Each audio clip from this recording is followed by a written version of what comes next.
Hare, Hare Krishna to everyone. Warm welcome for Srimad Bhagavatam story session. Uh, நம்ம இன்னைக்கு பிரார்த்தனையோட ஆரம்பிக்கலாம். ஓம் நமோ பகவதே வாசுதேவாய. ஓம் நமோ பகவதே வாசுதேவாய. ஓம் நமோ பகவதே வாசுதேவாய. ஓம் அஜ்ஞானதிமிரந்தஸ்ய ஞானாகர்ஷலாகயா சக்ஷுரன்மிலிதம் येन तस्मै श्रीगुरवे नमः.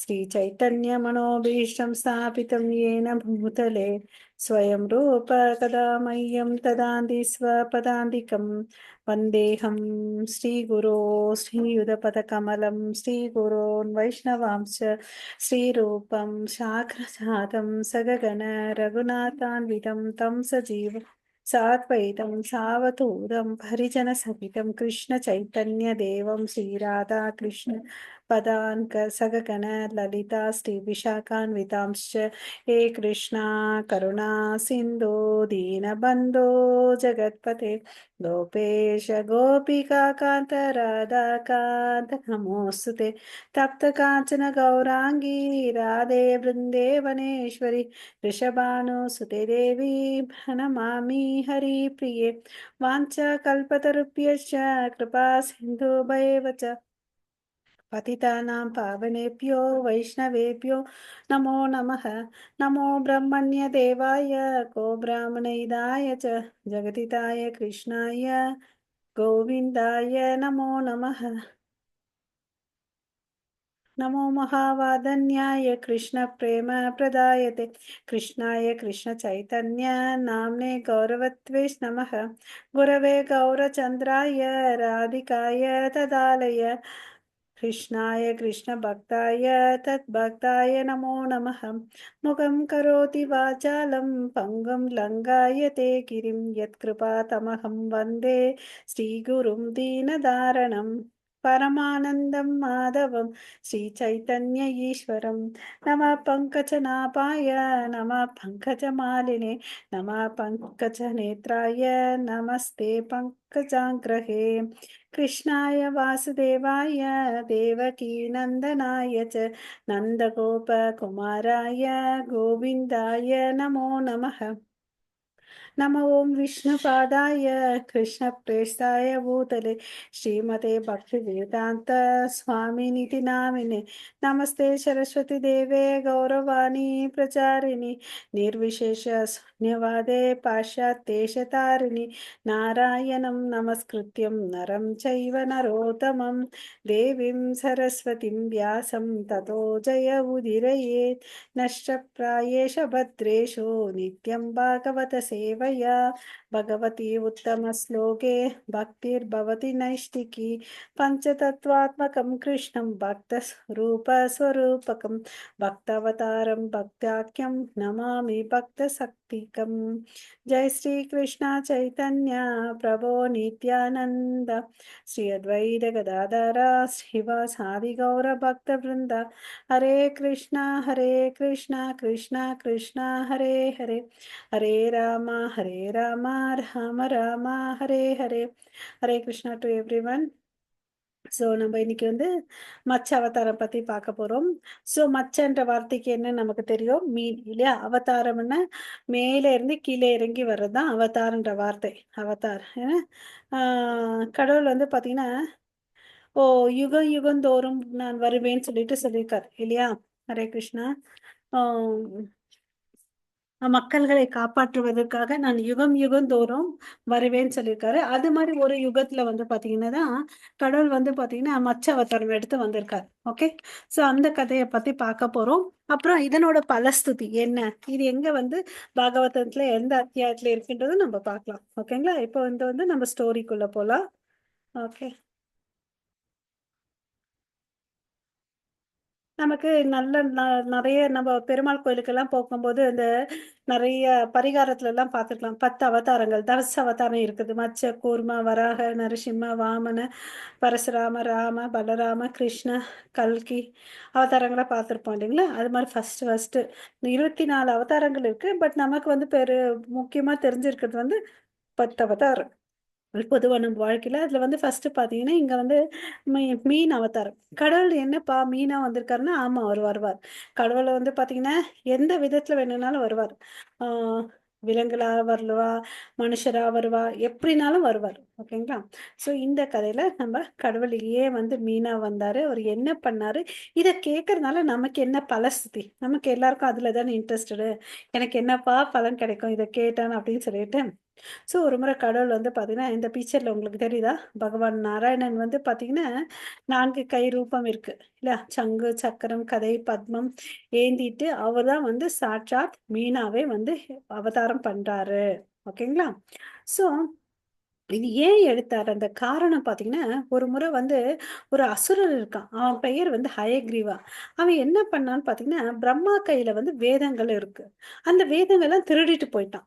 ஓகேங்களா? அந்த வேதங்கள காப்பாத்துறதுக்கோசம் நாராயண பகவான் விஷ்ணு வந்து என்ன பண்ணாரு? மச்ச அவதாரம் எடுத்து வந்தாரு. அந்த சமயத்துல வந்து பாத்தீங்கன்னா, அந்த நாட வந்து பூலோகத்துல வந்து சத்யவிரதா மகாராஜா வந்து ஆண்டுட்டு வந்தார். அந்த சத்யவிரதா மகாராஜா வந்து ரொம்ப தூய பக்தர்.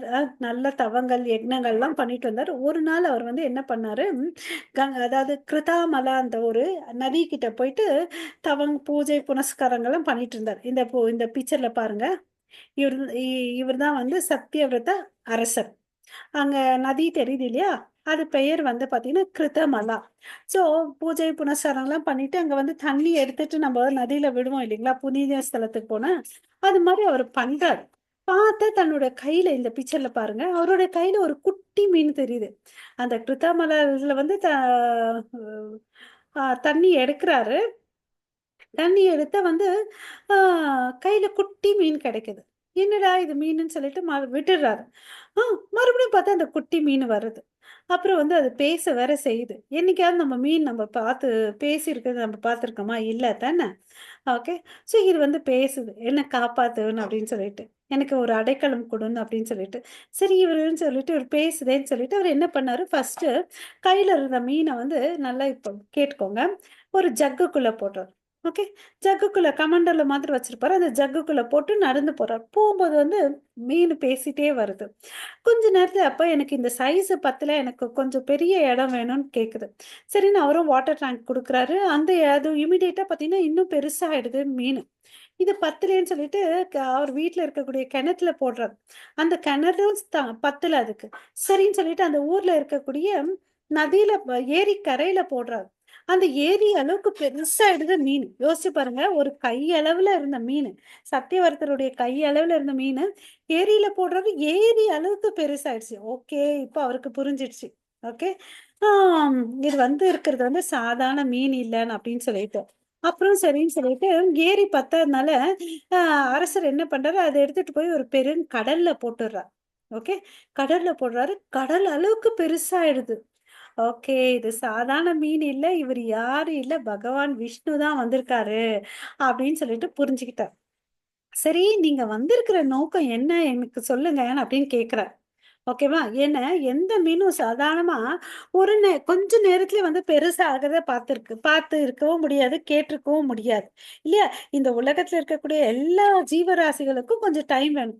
நம்மளே கூட பார்த்தீங்கன்னா, சின்ன குழந்தையா பிறந்திருக்கோம். அப்புறம் பெரியவங்க, கொஞ்சம் பெரியவங்க, அப்படி இப்படி கொஞ்சம் கொஞ்சமா பல வருஷங்களா வளர்ந்துருக்கோம். ஆனா, அந்த மீன் பார்த்தீங்கன்னா, ஒரு நாளைக்குள்ளே இவ்ளோ பெருசாயிடுது. இல்லையா? அப்ப அவரு புரிஞ்சுக்கிட்டாரு, இது வந்து பகவான் விஷ்ணு அப்படின்னு சொல்லிட்டு. இந்த பிக்சர்ல தெரியுதா? பெரிசா ஒரு மீனு. அது யார் இருக்காரு? சாட்சாத் பகவான் விஷ்ணு. 4 கை ரூபம் கொண்டிருக்கிற நாராயணன். சங்கு, சக்கரம், கதை, பத்மம் ஏங்கி இருக்கிற நாராயணன். ஓகேங்களா? ஹரே கிருஷ்ணா. ஸோ, அவரு சொல்றாரு, "இன்னும் கொஞ்ச நாள்ல வந்து பார்த்தீங்கன்னா, பேரழிவு ஏற்படும்." அப்படின்னு சொல்றார். ஓகேவா? பேரழிவு ஏற்பட போது, ஆ நீ என்ன பண்ண தெரியுமா? அதாவது ஆ விதைகள், ஹெர்ப்ஸு, ஆ மூலிகைகள், பிராமணர்கள், வேதங்களை கற்றறிந்த பிராமணர்கள், "நீ எல்லாம் ரெடியா இரு" அப்படின்னு சொல்லிட்டு சொல்றார். நான் வந்து என்ன பண்ண பேரழிவு ஏற்பட போது, நான் வந்து அப்போ வந்து உனக்கு வந்து ஒரு கப்பல் அனுப்பிச்சு விடுறேன். அந்த கப்பல் ஓகே. கப்பல் வரும். அத வந்து நீ தெரிஞ்சுக்கிட்டு, நீங்க வந்து இதுல ஏறிடணும். இந்த பிக்சர்ல தெரியுதா? அவங்க எல்லாம் உட்கார்ந்துட்டு இருக்காங்க நதி கரையாண்ட. ரிஷி முனிவர்கள் அரசர் எல்லாம் அவங்கள நோக்கி ஒரு படகு வந்துட்டு இருக்கு இல்லையா? அதை பார்த்த உடனே நீங்க எல்லாரும் அதுல ஏறிடணும்னு சொல்லிட்டு கடவுள் என்ன பண்றாரு, அவர் பக்தர்களை காக்கிறதுக்கோசம் அந்த படகை வந்து அனுப்பிச்சு விடுறாரு. இவங்க எல்லாம் அதுல உட்கார்ந்து ஏறிக்கிறாங்க. ஓகே. ஸோ அந்த படக வந்து எதுல கட்டணும்னு சொல்லிட்டு ஏற்கனவே சொல்லியிருந்தாரு கடவுள். அதாவது மீனுக்கு இந்த பிக்சர்ல பாருங்க, மீனுக்கு முன்னாடி வந்து ஒரு கொம்பு மாதிரி இருக்கும். அந்த கொம்புக்கும் படகுக்கும் கட்டிக்கோப்பான் அப்படின்னு சொல்றார். ஓகேவா? ஸோ எந்த வழியில போறதுன்னு உங்களுக்கு தெரியாது இல்லையா? இந்த அரசர்களுக்கு, பிராமணர்களுக்கு. அதனால நீ வந்து இத கட்டிக்கோ. நான் உன்ன கூட்டிட்டு போறேன். எந்த திசையில கூட்டிட்டு போறேன்னு அப்படின்னு சொல்லிட்டு. அது மாரி நம்ம எடுக்கக்கூடிய பாதைகள் வந்து பார்த்தீங்கன்னா, கன்ஃப்யூஷன்ஸ் இருக்கும். அதனால கடவுள்கிட்ட சரணாகதி அடைஞ்சா, கடவுள் நம்மள எங்க கூட்டிட்டு போணும், நம்ம எந்த இலக்கு அடையணும்ன்றத வந்து கூட இருந்து வழி நடத்துவாரு. ஸோ, இப்ப வந்து இந்த மீனா வந்து கடவுள் வந்து சத்தியவிரத ரிஷி மகாராஜா வந்து வழி நடத்துறார். எல்லாத்தையும் எடுத்து சேவ் பண்ணிட்டார் இல்லையா? ஏன்னா அடுத்து பிரளயம் வரும்போது எல்லாமே அழிஞ்சிடும் தானே? இந்த பிக்சர்ல பாருங்க. தெரியுதா அந்த கப்பல்ல? அப்புறம் வந்து பார்த்தீங்கன்னு வச்சுக்கோங்களேன், ஏன்னா அடுத்த இதுல வந்து என்ன ஆகும், நமக்கு வந்து ஏதாவது அக்ரிகல்ச்சர்லாம் பண்ணணும்னா, அதுக்கு தேவையான தானியங்கள் வேணும் தானே? தானியங்கள்ல என்ன பண்ண முடியும்? அதனால தான் அவர் சொல்றாரு. எல்லா விதமான தானியங்கள், மூலிகைகள்லாம் சேகரிச்சு வச்சுக்கோ பாதுகாப்பா, நான் வரேன் அப்படின்னு சொன்னார். இல்லையா? ஸோ இவரு என்ன பண்ணாரு, நமக்கு எல்லாருக்கும் தெரியும். பகவான் கிருஷ்ணர் வந்து எல்லாருடைய மனசுலயும் பரமாத்மாவா இருக்கார். இல்லையா? சைத்ய குருவா இருக்கார். இந்த பிக்சர்ல பாருங்க கோல்டன் ஃபிஷ் எவ்ளோ பெருசா இருக்கு. பக்கத்துல போட் இருக்கா? ஓகே. ஸோ அவர் வந்து அவங்க இருதயத்துல இருந்தே வேதங்கள சொல்லிக் குடுக்குறார். ஓகே. அவங்கவங்க இருதயத்திலேருந்து அவங்களுக்கு சொல்லிக் கொடு. ஸோ நமக்கும் வந்து தேவையான சமயத்துல கடவுளை நல்லா கட்டியா பிடிச்சிட்டோம்னு வச்சுக்கோங்களேன், நம்மளுடைய கோர் ஆஃப் ஹார்ட்லேருந்து அவர் வந்து நமக்கு வேதங்களை சொல்லி கொடுப்பாரு. ஓகே, வழி நடத்துவாரு. நம்மளுடைய உயர் லட்சியம் என்ன? வாழ்க்கையின் உயர் லட்சியம் கிருஷ்ண பிரேமை அடைவது இல்லையா? அரிதறிது மனிதராய் பிறத்தல் அரிது. இந்த இந்த உடலை வந்து நம்ம எதுக்கோசமும் யூஸ் பண்ணக்கூடாது. இந்த பக்தி கோசம் தான் யூஸ் பண்ணணும். சரிங்களா? ஸோ இந்த ஃப்ளட் நெறைய ஆயிடுச்சு. அதிகமா வெள்ளம். இந்த பிக்சர்ல பாருங்க. இப்ப வந்து அந்த ஹயக்ரீவான்ற அசுரன் இருக்கான் இல்லையா? யார் ஒருத்தன் வந்து வேதங்கள்லாம் பிரம்மா கிட்ட இருந்து திருடி போனாரு இல்லையா? அவன புடிச்சு வதம் பண்றாரு. தெரியுதா இந்த பிக்சர்ல உங்களுக்கு? ஓகே. ஸோ வதம் பண்றார். ஓகே. மச்ச அவதாரமா வந்த விஷ்ணு அவர வதம் பண்றாரு. அதுக்கு அடுத்தது வந்து பார்த்தீங்கன்னா, அந்த வேதங்கள்லாம் எடுத்துட்டு வந்து பிரம்மா கையில 4 முகன் கையில இருக்கக்கூடிய முகம் கொண்டிருக்க பிரம்மா கையில கடவுள் வந்து ஒப்படைக்கிறார். ஏன்னா, அவர் தானே வந்து செகண்டரி கிரியேட்டரு. ம். முதல் கிரியேட்டர் வந்து கிருஷ்ணா. சர்கா. விசர்கா வந்து பிரம்மா. ஓகேவா? பிரம்மா வந்து பார்த்தீங்கன்னா, original engineer. But secondary creator. Okay. அவரா எதுவும் சிருஷ்டிக்கல. கடவுள் எல்லாம் என்ன பண்ணாரோ, அத ரீகிரியேட் பண்றார். அவ்வளவுதான். ஓகே. எல்லா மூலக்கூறுகள் குடுத்தது வந்து பகவான் கிருஷ்ணர். ஓகேவா? அதுக்கு அடுத்தது இந்த மாரி பார்த்தீங்கன்னா, இந்த விஷயத்துல வந்து நம்ம இந்த லெசன்ல 2 விஷயங்கள் தெரிஞ்சுக்கிட்டோம். ஹரே கிருஷ்ணா. ஆ 1 வந்து சத்தியவிரத மகாராஜாக்கு வந்து நன்மை பண்ணார். எப்படி? பேரழிவிலிருந்து காப்பாத்தினார். பிரம்மாக்கு திருடி போன வேதங்கள திருப்பி குடுத்தார். ஸோ யாரெல்லாம் கடவுள நம்பி இருக்கிறோமோ, கடவுள் வந்து என்ன பண்ணுவாரு? நன்மை செய்வார். இதுக்கு ரிலேட்டடா நம்ம வேதா பேஸ்ல என்ன இருக்குன்னு கொஞ்சம் பார்த்துடலாம். ஹரே கிருஷ்ணா. ஸோ வேதா பேஸ்ல போனீங்கன்னு வச்சுக்கோங்களேன், பாகவதம் 8த் கேண்டோ அதுல வந்து 24வது அத்தியாயம். ஓகேவா? இங்க வந்து மத்ஸ்யா த லார்ட்ஸ் ஃபிஷ் இன்கார்னேஷன் சொல்லிட்டு சொல்லியிருக்காரு. ஓகேங்களா? ஸோ இது வந்து நமக்கு தெரியும். இந்த பாகவதம் எப்படி வந்துச்சுன்னு பார்த்தீங்கன்னா, வேதவியாசர் எழுதினார். அதுக்கு அடுத்தது வந்து பரீட்சித் மகாராஜா வந்து மரண சமயம் 7 நாள் இருக்குன்னும் போது சுகதேவ கோசாமி கிட்ட வந்து கேட்டுக்கிறார். இல்ல எதை வந்து கேட்டா ஒருத்தன் வந்து நற்கதி அடைவானோ அத சொல்லுங்கன்னு கேட்கும்போது சுகதேவ கோசாமி வந்து ஆஹ் பாகவதம் பரீட்சித் மகாராஜாக்கு சொல்றார். நமக்கெல்லாம் தெரியும் கடல் வந்து ஸ்வயம் ரூபா, அவர் வந்து ஸ்வாம்சா, அவனுடைய அவர் வந்து ஸ்வயம் ரூபா, அவர்கிட்ட இருந்து வரக்கூடிய சக்திகள் இருக்கு இல்லையா? இஸ் பர்சனல் எக்ஸ்பான்ஷனை வந்து ஸ்வாம்சான்னு சொல்றோம். நம்மெல்லாம் கூட அவருடைய சின்ன எக்ஸ்பான்ஷன். அதனால நமக்கு என்ன பேர்ன்னு பார்த்தீங்கன்னா, விபின் அம்சா. எல்லா உயிரினங்கள் நம்ம மாத்திரம் இல்ல, விலங்குகள், மரம், கொடி, செடி எல்லாமே வந்து விபின் அம்சா. சோ பகவத்கீதையில ஒண்ணு சொல்லியிருக்காரு. அது என்னடான்னு பாத்தீங்கன்னா, பரித்ராயானா சாதுனா விநாசாய துஷ்கிருதாம். எப்பெல்லாம் வந்து அதர்மம் தலை தோங்குதோ, தர்மத்தை காக்கிறதுக்கும், பக்தர்களை காக்கிறதுக்கும் நான் வந்து யுக யுகந்தோறும் வருவேன் அப்படின்னு சொல்லிட்டு கிருஷ்ணர் சொல்லியிருக்கார். ஓகே. சோ மெயினா வந்து பாத்தீங்கன்னா, ஒவ்வொருத்தருடைய கடமை பசுக்களையும், பிராமணர்களையும் நம்ம காப்பாத்தணும். ஓகேங்களா? சோ, பல அவதாரம் எடுத்திருக்காரு. என்னது? வராக அவதாரம், நரசிம்ம, வாமன, பரசுராமன் சொல்லிட்டு. இல்லையா? அதாவது ஒரு கல்பய முடிவில வந்து என்ன ஆச்சுன்னு பார்த்தீங்கன்னா, ஹயக்ரீவர் வந்து வேதங்கள வந்து பிரம்மா கிட்ட இருந்து திருடிட்டு போயிடுறார். அதாவது பேரழிவு நடக்கப்போது அந்த சமயத்துல. அப்ப வந்து கிரி பகவான் வந்து என்ன பண்ணாரு? மீன் அவதாரமா எடுத்தாரு வந்தார். எப்போ? ஸ்வயம்பு மனுவோடைய பீரியட்ல. ஓகேவா? அப்ப வந்து வேதங்கள காப்பாத்துறார். அந்த சமயத்துல சக்ஷுஷா மனு காலத்துல வந்து யார் அரசன் பாத்தீங்கன்னா சத்யவிரதா. சத்யவிரதா வந்து பாத்தீங்கன்னா ஒரு பெரிய அரசர். ஓகே. பெரிய பக்தன் கூட. ஒரு சிறந்த அரசன், சிறந்த பக்தன் கூட. அவனை காப்பாத்துறதுக்கோசம் இந்த அழிவுல இருந்து கடவுள் வந்து என்ன பண்ணாரு? மத்ஸ்யாவதாரமா வந்தாரு. Fish incarnation for second time. So இவர் வந்து பாத்தீங்கன்னா, நாட்பட king Satyavrata later become the son of the sun god known as Shraddhadeva. Okay. ஸ்ரத்ததேவான்னு சொல்லிட்டு இவர் அடுத்தது பிறவில என்னவா பிறக்கிறான்னு பாத்தீங்கன்னா, Shraddhadeva. Later become son of sun god and he was known as Shraddhadeva. Okay. So கடவுளுடைய நன்மைய அடையணும், ஆசீர்வாதத்த அடையணுன்றதுக்கோசம் கடவுள் என்ன பண்றாரு அரசர் சத்யவிரதா வந்து austerity of subsisting only by drinking water. தண்ணி மாத்திரம் குடிச்சிட்டு தவங்கள் பண்ணிட்டே வந்தார். ஓகேவா? அது மாதிரி வந்து பண்ணும்போது கிருத்தமலை அ, நதி கிட்ட வந்து ஒரு சில சாங்கியங்கள்லாம் பண்றார். அப்படி பண்ணும்போது தான் அவர் கையில மீன் கிடைச்சது அதெல்லாம் பார்த்தோம் இல்லைங்களா? அது கட்டுறது ஜக்குல வச்சாரு, பெருசாயிடுச்சு.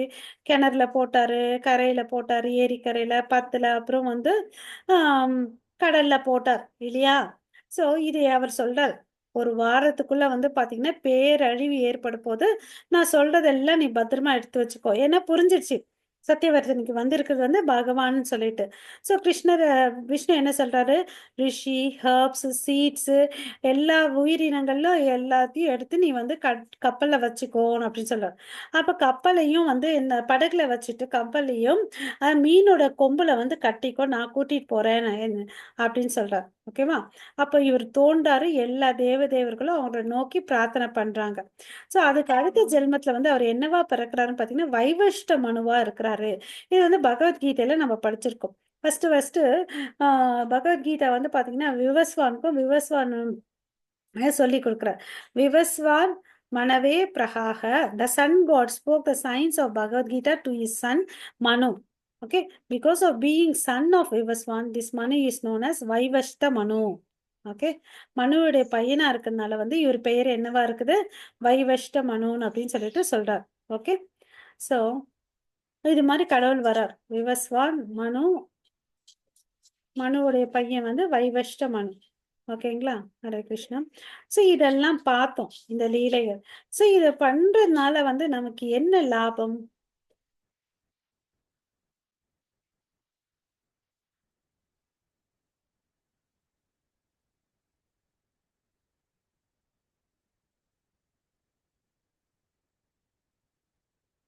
இங்க ஒரு இம்பார்ட்டன்ட் டயலாக் விட்டேன்.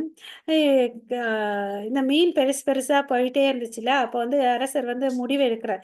இத எடுத்து நான் கடல்ல போட்டுறணும்னு சொல்லிட்டு. அப்போ வந்து போடும்போது அந்த மீன் சொல்லுதாம், "ஏய் என்னப்பா இங்க வந்து பெரிய பெரிய திமிங்கலாம் இருக்கு. என்ன கடிச்சு சாப்பிட்டுடும். எனக்கு பாதுகாப்பு இல்லாத இடத்துல போடுற இல்லையான்னு" அப்படின்னு கேட்கும்போது, அப்பதான் அவர் வந்து கேட்கிறார். "நீ என்ன இவ்ளோ ஒரு நாளைக்கு in one day you expanded hundreds of miles." ஓகேவா? சோ நீ யாரு? சாதாரணமா மீன் இல்லன்னு அப்படின்னு சொல்லிட்டு அவரு அப்பதான் பேசுறாரு. நீ வந்து கண்டிப்பா வந்து ஹரி, நாராயணா தான் இருப்ப அப்படின்னு சொல்லிட்டு சொல்றார். ஓகே. அப்புறமா வந்து அவர் வந்து பாத்தீங்கன்னா, அவர்கிட்ட வணக்கத்துக்குரிய மரியாதைய வந்து குடுக்குறார். நமஸ்காரம் பண்றாரு சத்தியவர்த்த அரசர். ஓகேங்களா? சோ இதனோட பலஸ்ருதி நம்ம பார்க்கலாம்.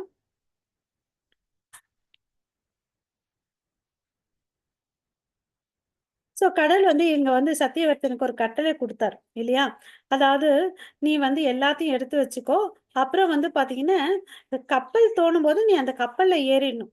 அப்ப வந்து பார்த்தீங்கன்னா, இந்த கயிறு வந்து எதுக்கு என்னவா யூஸ் பண்ணாங்க? எந்த கயிற யூஸ் பண்ணாங்கன்னா, வாசுகி பாம்பு தான் அங்க வந்து கயிறா யூஸ் பண்ணாங்க.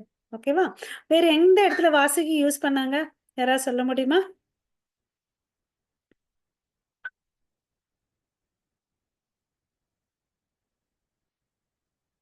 இப்ப வந்து பாத்தீங்கன்னா, இங்க வந்து பகவான வந்து சத்தியவர்த்தர் வந்து ஸ்பிரிச்சுவல் மாஸ்டரா ஏத்துக்கிறார். நாங்க இவ்ளோ நாள் இந்த பௌதீக வாழ்க்கையிலே வாழ்ந்துட்டு மூழ்கிட்டு இருந்தோம். பட் இந்த ஒரு சந்தர்ப்பம் கிடைச்சுச்சு.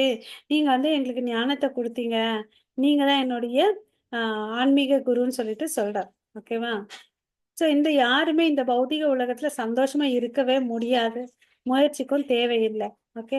ஸோ ஆன்மீக சந்தோஷம் தான் இருக்கும். அதுக்கு நம்மளும் ஒரு குருவ ஏத்துக்கிறதுக்கு பிரயத்தனம் பண்ணணும். சரிங்களா? ஓகே. ஸோ எப்ப இந்த பௌதீக பிரச்சனையிலருந்து நம்மளால விடுதலை பண்ண முடியும்ன்னு, நம்ம எப்ப பகவானுக்கு வந்து சேவை செய்றோமோ, அப்பதான் அது வந்து முடியும். அப்பதான் நம்ம என்ன ஆக முடியும்? நம்மளுடைய ஒரிஜினல் ஆ ரிலேஷன்ஷிப் வந்து எஸ்டாப்ளிஷ் பண்ணிப்போம். We will revive our relationship. Okay. So அதுக்கு அடுத்தது நீங்க பாருங்க.